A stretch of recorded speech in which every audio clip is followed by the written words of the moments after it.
This is a story about a world obsessed with stuff. We're trashing the planet, we're trashing each other. The good thing is that when we start to understand the system, we start to see lots of places to step in and turn these problems into solutions. Can I tell you, I love my Pantene Pro V. Of the dozen or so personal care products that I use every day, it's the one I can't live without. It says it gives my dull hair the ultimate cool shine. How does it do that? I was wondering that while I was lathering it in my hair one day, so I read the ingredients right here. Sodium lauryl sulfate, tetrasodium EDTA, methyl isothiazolinone. What is this stuff? I took this list to some scientists who know how to read it. Turns out my Pantene contains a chemical linked to cancer. And lots of other products in my bathroom, from sunscreen to lipstick and even baby shampoo, also contain chemicals linked to cancer or other problems like learning disabilities, asthma, and even damaged sperm. Like most parents, I try to keep my family safe. But now I find out my bathroom is a minefield of toxins? What are we supposed to do? To find out the answers, we have to go back to one of the key features of our materials economy: toxics in, toxics out. If, at the factory, you pour toxic chemicals into a product, like baby shampoo, you're gonna wind up with toxic baby shampoo, and toxics in workers, communities, and babies. The average woman in the US uses about 12 personal care products daily. The average man about 6. Each product containing a dozen or more chemicals. Less than 20% of chemicals in cosmetics have been assessed for safety by the industry's safety panel, so we just don't know what they do to us when we use them. Of course, not all of these chemicals are dangerous, but we know that many are. Some are carcinogens. That means that they can cause cancer. Others are neurotoxins and reproductive toxins. It's like a giant experiment. We're using all these mystery chemicals and just waiting to see what happens. One thing we do know is that they're getting inside us.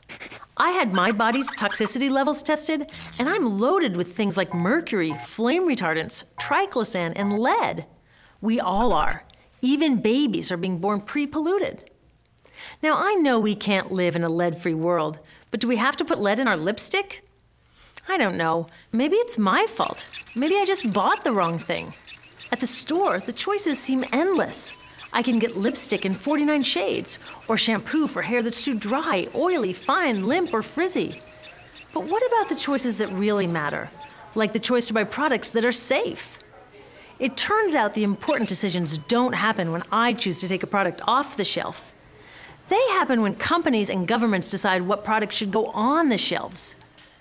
On cosmetics labels, words like herbal, natural, even organic have no legal definition. That means that anybody can put anything in a bottle and call it natural, and they do. So really, I get to choose between meaningless claims on a bottle. But these guys get the real choice about what goes into those bottles. And that happens back here, at the factories where they're formulated. Why do the makers of these products use all these toxics? Are they trying to poison us? No, they're just working from a 1950s mindset when people were totally swept up in better living through chemistry.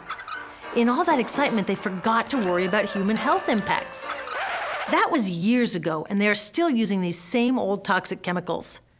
I guess they never get out and see that their products are being used and combined with other products every day. A little toxic dose under your arms, a little more on your hair, on your lips. And workers in nail and hair salons get dosed all day long.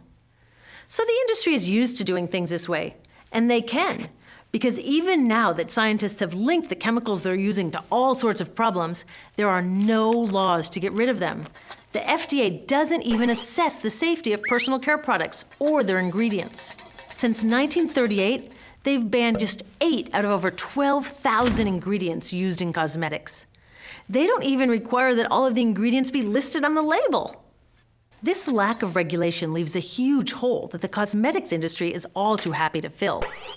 They set up their own committee to self-police their products, and compliance with their recommendations is voluntary. So the cosmetics industry is making the rules and then deciding whether or not to follow them. It's a whole broken system that's ignoring the simple rule: toxics in, toxics out. Many responsible cosmetics companies are already putting safer products on the market.